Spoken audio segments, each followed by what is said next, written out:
दोस्तों, आपने कभी बहती हुई नदी को ध्यान से देखा है? बड़ी तेजी के साथ अपने ओरिजिन पॉइंट से बहना शुरू करती है। शुरुआत से ही उसका लक्ष्य अपनी मंजिल यानी कि सागर को प्राप्त करना होता है।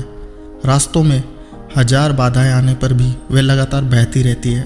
भले ही कुछ जगह पर उसकी रफ्तार कम हो जाए, लेकिन वह रुकती कभी नहीं है। अपनी सुरीली आवाज़ के साथ बहती हुई नदी अपनी मंजिल की ओर बढ़ती रहती है और कैसे भी हो अपना लक्ष्य प्राप्त करके ही रहती है। सोचो, यदि बीच में ही बहना छोड़ दे तो क्या होगा? उसका पानी ठहर जाएगा और वह कुछ ही दिनों में सूख कर नष्ट हो जाएगी। दोस्तों, यही हमारी लाइफ में होता है। यदि सफल होने के लिए आप कोई लक्ष्य तय करते हैं तो उस लक्ष्य तक पहुंचने की पहली शर्त यह है कि आपको लगातार अपने लक्ष्य की ओर बढ़ते रहना है। यदि कहीं रुके तो असफलता निश्चित है।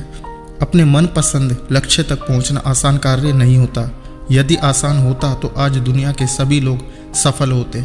सफलता के रास्ते में बहुत सी बाधाएं सामने मुंह फैलाए खड़ी मिलती है। यह बाधाएं हमें रोकने की पूरी कोशिश करती है। जो लोग मन से कमज़ोर होते हैं, जिनका कॉन्फिडेंस लेवल बहुत कम होता है, वे इन परेशानियों के आगे झुक जाते हैं और असफलता को स्वीकार कर लेते हैं और बाद में अपने भाग्य को कोसते हैं। लेकिन आप जैसे वीर लोग इन परेशानियों का सीना तान कर सामना करते हैं। भले ही टारगेट तक पहुंचने की स्पीड में कुछ समय के लिए कमी आ जाए, लेकिन रुकते नहीं हैं। उन्हें अपनी मंजिल तक पहुंचने से कोई नहीं रोक सकता। ध्यान रखें, लक्ष्य तक पहुंचने के लिए लगातार चलते रहना पहली शर्त है।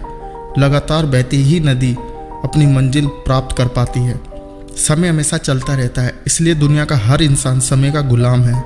हवा हमेशा चलती रहती है, कभी कम रफ्तार से तो कभी तेज से, लेकिन रुकती कभी नहीं है। इसलिए दुनिया के किसी भी जीव का जीवन हवा के बिना संभव नहीं है।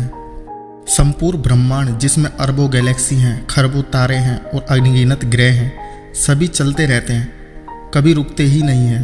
प्रकृति का नियम है कि जो रुक गया उसका असफल होना या नष्ट होना तय है। यदि आप अपने गोल को प्राप्त करना चाहते हैं तो आज से ही अपनी कमर कस लीजिए और खुद से वादा कीजिए कि रुकना कभी नहीं है।